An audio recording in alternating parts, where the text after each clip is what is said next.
사도 바울은 제2차 전도여행 때 1년 6개월 동안 고린도에 머물면서 그곳 사람들에게 하나님의 말씀을 가르쳤습니다. 그런데 고린도 교회에 평소에 바울을 추종하는 사람들과 또 아볼로를 추종하는 사람들 사이에 마찰이 생기게 됐습니다. 그래서 고린도 교회에는 안타깝게도 아볼로파, 그리고 바울파, 그리고 게바파, 게바가 누구죠? 베드로파, 예수파, 이렇게 여러 가지 분쟁이 일어나며 서로 다투며 분쟁을 일삼았던 것입니다. 고린도전서 1장 11절에 12절 말씀에 보면 내 형제들아 골로의 지편에서 너희에 대한 말이 내게 들리니 곧 너희 가운데 분쟁이 있다는 것이라. 내가 이것을 말하거니와 너희가 각각 이르되 나는 바울에게, 나는 아볼로에게, 나는 게바에게, 나는 그리스도에게 속한 자라 한다는 것이라. 그러니까 네 개로 패가 나눠져 가지고 서로 분쟁을 하면서 힘든 교회가 바로 고린도 교회였다는 것입니다. 물론 고린도 교회는 이도 여러 가지 문제들이 있었습니다. 그런데 그 가운데서 가장 심각한 문제는 교회 안에 여러 가지 파벌이 있었다는 것입니다.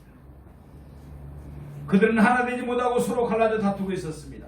이것은 바로 사탄이 원하는 바인 것입니다. 그렇습니다. 우리는 교회 안에서 정말 우리가 육신의 고향을 물어볼 때도 있습니다. 어디서 태어났습니까? 어떤 사람은 경상도에서, 어떤 사람은 전라도에서, 어떤 분은 충청도에서, 강원도에서, 또 서울에서 태어날 수가 있습니다. 그러나 그런 것을 한 번 물어보고 말하셔야 됩니다. 우리 천국은, 우리의 고향은 어디입니까? 천국인 줄로 믿습니다. 우리 고향은 천국입니다. 우리는 천국에서 온 사람들입니다. 아멘. 지역적인 걸 함부로 말하다 보면은 교회 내에서 분쟁이 생깁니다.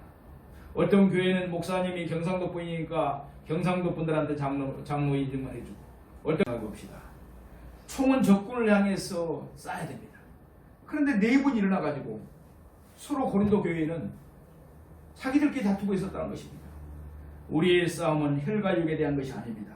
사람과의 싸움이 아니고 원수 사단 마귀와의 영적 전쟁이라는 것을 분명히 알고 깨닫고 우리가 성령의 권능을 덧입어서 영적 전쟁에 승리하는 우리 모두가 되기를 주님의 이름으로 축복합니다. 아멘. 그래서 사도 바울은 고린도 교회에 보내는 편지 첫머리부터 이 문제를 가장 먼저 다루었던 것입니다. 오늘 본문의 말씀을 통해서 우리가 그리스도의 몸된 교회를 어떠한 자세로 섬기하는가를 배울 수 있기를 소망합니다. 오늘 본문의 말씀을 세 대지로 나누어서 상고해 보겠습니다. 고린도후서 5장 10절에 이는 우리가 다 반드시 그리스도의 심판대 앞에 나타나게 되어 각각 선악간에 그 몸을 행한 것을 따라 받으러 함이라. 아멘. 우리는 언젠가 그리스도와의 심판대 앞에 서게 됩니다. 사랑하시는 성도 여러분, 우리 모두 그리스도의 몸된 교회를 위하여 각자가 맡은 일에 충성하되 하나님이 바라시는 자세로 바르게 섬기십시다. 아멘. 그래야 우리가 예수님의 심판대 앞에 섰을 때 예수님께서 예수님에게 칭찬을 드리며 큰 상을 받게 되는 우리 모두가 되기를 주님의 이름으로 축복합니다. 아멘. 첫째로 교회를 섬기는 자의 신분입니다. 우리 고린도전서 4장 1절 말씀을 같이 한번 읽어보겠습니다. 봉독합니다. 사람이 마땅히 시작. 사람이 마땅히 우리를 그리스도의 일꾼이요 하나님의 비밀을 맡은 자로 여길지어다. 아멘. 아멘. 여기서 사람은 불특정인을 가리킵니다. 다른 모든 사람을 가르친다는 거예요. 따라서 이는 그리스도 고린도 교회의 교인들뿐만 아니라 이외의 다른 사람들을 다 포함하는 말입니다. 자, 사모님 뒤에 문을 좀 열어놓으세요. 좀 환기 좀 돼야 될 것 같아요. 그리고 여기서의 우리는 오늘 본문 바로 앞인 고린도전서 3장 22절에 나오는 바울과 아볼로와 게바를 가리킵니다. 오늘 본문에서 사도 바울은 그리스도의 교회를 섬기는 자신들의 신분을 두 가지로 밝히고 있습니다. 하나는 그리스도의 일꾼이고 또 다른 하나는 하나님의 비밀을 맡은 자라는 것입니다. 아멘. 아멘. 우리 모두는 그리스도의 일꾼이고 하나님의 비밀을 맡은 자인 줄로 믿습니다. 아멘. 아울러 교회를 섬기는 자들도 자신들의 신분을 바르게 이해해야 할 것입니다. 그래야 바른 자세로 교회를 섬길 수 있기 때문에 그렇습니다. 그러면 오늘 본문에 기록된 대로 교회를 섬기는 자들의 두 가지 신분을 차례대로 상고해 봅시다. 첫 번째는 그리스도의 일꾼입니다. 우리말 성경은 여기에서 일꾼이란 말로 다소 점잖게 번역을 했습니다. 그러나 헬라어 원어의 뜻은 본래 노예라는 뜻입니다. 일꾼이 아니라 뭐라고요? 노예. 노예는 매우 낮고 천한 신분입니다. 이는 높임을 받거나 자랑할 수 있는 신분이 결코 아닌 것입니다. 일꾼 노예 원어적 의미는 노예선의 가장 밑바닥에서 노를 젓는 노예를 가리킵니다. 우리는 전에 한번 우리 영화 중에 제가 추천한 영화가 뭐였습니까? 배너였습니다. 배너 안 보시면 꼭 한번 보라고 했습니다. 그 배너 주인공이 배 바닥 제일 밑에서 쇠고랑에 치여서 노젓는 모습 보셨습니까? 바로 그거란 이야기예요. 옛날에 노예에서는 노를 젓는 곳이 2단 또는 3단으로 되었습니다. 배 밑에 1단, 2단, 3단. 그래서 제일 천한 노예가 제일 밑에 들어가서 쇠고랑에 치여서 노를 젓던 것입니다. 이와 같은 노예가 자기를 내세울 것이 무엇이며 자기를 자랑할 것이 무엇이겠습니까? 목사부터 시작해서 노예입니다. 예수 그리스도의 노예인 줄로 우리는 믿습니다. 아멘. 그러니 나를 자랑할 것이 뭐가 있겠습니까? 말하자면 사도 바울은 자신을 비롯해서 교회를 섬기는 자들이 모두 다 그리스도의 노예인 뿐임을 분명하게 밝히고 있습니다. 그들의 삶과 섬김의 목적은 오로지 그리스도만을 높이며 그리스도만을 존귀하게 하여야 될 줄로 믿습니다. 아멘. 그들은 자신을 높이려는 마음이 추호도 있어서는 안 된다는 것입니다. 아멘. 목사도 그렇습니다. 장로도 그렇습니다. 권사님들도 그렇습니다. 집사도 그렇습니다. 자기를 높이는 것은 추호도 있어도 안 될 줄로 믿습니다. 아멘. 그런데 고린도 교회의 문제가 무엇입니까? 그곳 사람들은 교회의 머리이신 그리스도를 높이지 않고 그리스도의 노예들을 높이려고 했습니다. 다시 말해서 바울을 높이고 또 게바를 높이고 아볼로를 높였다는 것입니다. 지금 같으면 목사를 높였다는 것입니다. 그들은 바울을 높여서 바울을 팔을 만들고 아볼로를 높여서 아볼로 팔을 만들고 게바를 높여서 게바 팔을 만들었던 것입니다. 지금도 이런 일들이 일부 교회에서는 벌어지고 있습니다. 어떤 사람은 목사 팝니다. 또 어떤 사람은 장로 팝니다. 그래서 교회에서 분쟁을 하는 것입니다. 사랑하시는 성도 여러분, 우리 모두는 그리스도의 일꾼 곧 그리스도의 노예라는 것을 명심하십시다. 그러므로 사람을 높여서는 안 됩니다. 목사를 높여서는 안 됩니다. 또한 우리 자신이 높임을 받으려고 들지도 맙시다. 오직 예수 그리스도만을 높이는 심정으로 교회를 섬기는 우리 모두가 되기를 소망합니다. 아멘. 두 번째, 하나님의 비밀을 맡은 자입니다. 바울과 아볼로와 게바는 하나님의 말씀으로 교회를 섬기는 자들이었습니다. 지금 같은 목사였다는 것입니다. 고린도 교인들은 바울과 아볼로와 게바를 대단하게 생각했습니다. 왜냐하면 그들이 알지 못하는 하나님의 비밀을 바울과 아볼로와 게바가 자기들에게 전해준다고 생각했기 때문에 그렇습니다.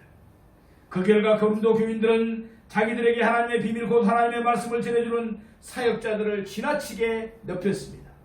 그래서 그들 가운데 바울파가 생기고 아볼로파가 생기고 게바파가 생겼던 것입니다.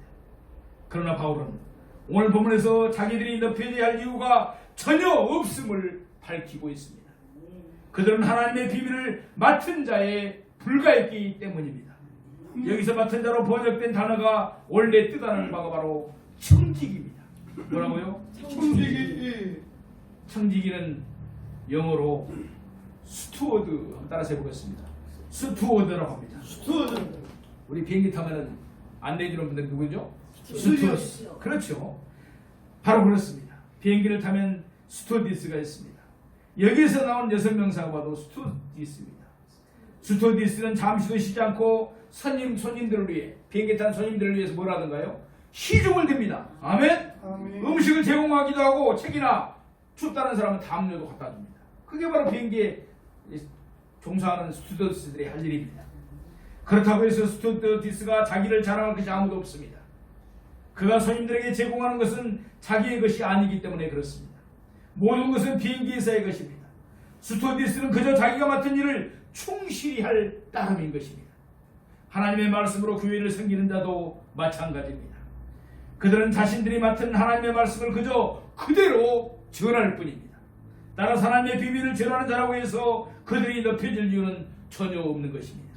그러기에 바울은 고린도 교회를 향해서 이렇게 말씀하고 있습니다. 고린도전서 9장 16절에 내가 복음을 전할지라도 자랑할 것이 없으면 내가 부득불을 할 일입니다.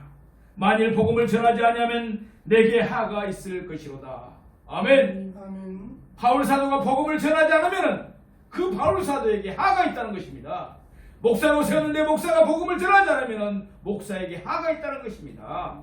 가정이 우환이 있다는 것입니다. 자녀들이 문제가 된다는 것입니다. 예컨대 조금 전에 말씀을 드렸던 노예를 다시 한번 생각해 보시기 바랍니다. 배 안에서 노예가 열심히 노를 저었습니다. 그렇다고 해서 그 노예는 자기를 자랑하거나 자기를 높일 이유가 전혀 없습니다. 노를 젓는 일은 노예가 부득불 해야 할 일이기 때문에 그렇습니다. 만일 노예가 노젓는 일을 열심히 하지 않고 그 일을 태만한다면 어떻게 되겠습니까? 그에게는 하가 있을 것입니다. 그에게는 가차없이 채찍질이 가해질 것입니다. 따라서 노예는 어쩔 수 없이 자기에게 주어진 일을 열심히 감당할 수밖에 없는 것입니다. 마찬가지입니다. 사도 바울은 고린도에서 열심히 말씀을 전했습니다. 그 결과 고린도 교회가 세워진 줄로 믿습니다. 아멘. 그럴지라도 바울은 자랑할 것이 없었습니다. 왜냐하면 바울은 하나님의 말씀을 전하는 자로서의 부르심을 받았기 때문인 줄로 믿습니다. 아멘. 그러기에 복음을 전하는 일은 바울이 부득불 해야 할 일이었습니다. 만일 바울이 복음을 전하지 않으면 그에게는 하가 있을 것입니다. 열심히 노를 젓지 않은 노에게 채찍질이 가해지듯이 복음을 전하지 않은 바울에게도 하나님의 심판이 주어질 수밖에 없었을 것입니다. 사랑하시는 성도 여러분, 이것은 말씀으로 교회를 섬기는 자에게만 해당하는 것이 아닙니다. 목사에게만 해당하는 것이 아니라는 것이에요. 이는 여기 있는 우리 모두에게 똑같이 해당하는 말씀인 줄로 믿습니다. 왜냐하면 우리 모두도 하나님이 우리 각자에게 주신 은사에 따라서 교회를 섬기고 있기 때문에 그렇습니다. 베드로전서 4장 10절에 보면은 각각 은사를 맡은 대로 하나님의 각양 은사를 맡은 선한 청지기와 같이 서로 봉사라. 아멘. 섬김을 받기보다는 서로 봉사라는 것입니다. 내가 음식을 잘함으로 어렵고 힘들지만은 계속 음식을 준비해서 오시는 우리 음자 집사 너무너무 귀하잖아요. 몸도 약하고 어려운 가운데 있는데도 부엌봉사 누구 하기 싫어하는데도 거기에서 설거지를 하며 기도하며 봉사해주는 우리 인권사 너무너무나 귀한 분들이에요. 여기 계신 모든 분들이 다 그렇게 각 은사를 가지고 온 종교회를 섬기고 계시는 줄로 믿습니다. 아멘. 얼마나 감사한 일입니까? 하나님 우리 각자에게 은사를 맡기셨습니다. 따라서 우리는 각각 은사를 받은 대로 그리스도의 몸된 교회를 위해서 열심히 섬겨야 될 줄로 믿습니다. 아멘. 만일 우리가 섬기지 않으면 우리에게는 하가 있을 것이기 때문입니다. 아멘. 그러기에 우리는 교회를 섬길지라도 우리 자신을 드러내려고 해서는 안 될 것입니다. 나를 드러내서는 안 됩니다. 내가 이렇게 했다 아니란 것이에요. 교회를 섬기는 일은 우리가 부득불 해야 할 일이지 우리가 자랑할 일이 아니기 때문에 그렇습니다. 우리는 언제나 낮은 자리에서 겸손하게 섬길 수 있어야 될 줄로 믿습니다. 사랑하시는 여러분, 이 강대상의 꽃을 보십시오. 어느 분이 했습니다. 그런데 밝히지 말라는 것입니다. 누가 했다고 밝히지 말라는 거예요. 귀하죠. 우리가 이런 자세가 필요한 겁니다. 내가 그랬다고 사랑하면 이미 거기 상급 받아버렸어. 꿈에 간추인 것을 드러내고 마음의 뜻을 나타내십니다. 우리의 마음에 숨어있는 뜻을 다른 사람들은 알지 못합니다. 속으로는 욕하면서 겉으로는 웃으면서 막 이렇게 가면 쓰고 생활하는 사람 많죠. 속으로는 지금 그 사람을 욕하고 있어. 근데 겉으로는 그렇지 않아. 그러기에 사람들의 평가는 잘못될 수도 있습니다. 그러나 하나님은 전지전능하시기에 하나님은 우리 마음의 뜻을 다하십니다. 그러기에 하나님의 평가는 언제나 의롭고 정확한 줄로 믿습니다. 아멘. 장차 하나님 우리를 평가하실 때 하나님은 우리의 숨은 동기를 평가의 기준으로 삼으신다는 것입니다. 하나님 우리가 얼마나 많은 일을 했는가를 따지지 않으실 것입니다. 오히려 우리가 어떠한 동기로 섬겼는가를 기준으로 우리를 평가하실 줄로 믿습니다. 아멘. 사랑하시는 성도 여러분, 우리는 과연 무엇을 위해서 섬기고 있습니까? 인기와 명성을 얻기 위해서입니까? 자신의 만족을 누리기 위해서입니까? 더러운 이익을 얻기 위해서입니까? 만일 우리가 이러한 동기로 섬겼다면 하나님은 기뻐하지 않으신다는 것입니다. 아멘. 고린도전서 10장 31절에 보면은 그런즉 너희가 먹든지 마시든지 무엇을 하든지 다 하나님의 영광을 위하여 하라. 아멘. 우리의 섬김은 순수한 동기에서 이루어져야 됩니다. 오직 하나님의 영광을 위한 것이어야 될 줄로 믿습니다. 아멘. 로마서 8장 1절에 그러므로 이제 그리스도 예수 안에 있는 자에게는 결코 정죄함이 없나니. 그리스도 예수 안에 있는 사람은 정죄함이 없어요. 다른 사람이 정죄하는 것 판단에 속지 않은 우리가 되기를 소망합니다. 아멘. 마귀의 정죄함에 속지 않은 우리가 되기를 소망합니다. 우리는 그리스도 예수 안에 있는 사람들입니다. 그러므로 우리가 하나님 앞에 설 때 우리는 하나님의 내리시는 형벌을 받지를 않습니다. 우리에게는 결코 정죄함이 없기 때문에 그렇습니다. 우리 모두는 오직 하나님의 칭찬과 하나님이 주실 상만을 받게 될 줄로 믿습니다. 사랑하시는 성도, 우리 모두는 그리스도의 일꾼이요 하나님 주신 은사를 맡은 청지기들입니다.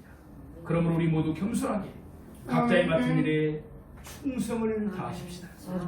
오직 교회의 머리이신 그리스도만을 존귀하게 여기며 하나님의 영광만을 위하는 자세로 섬기십시다. 물론 우리가 그리스도의 몸인 교회를 섬기면서 남들에게서 칭찬을 받는 것은 참으로 좋은 일인 것은 맞습니다.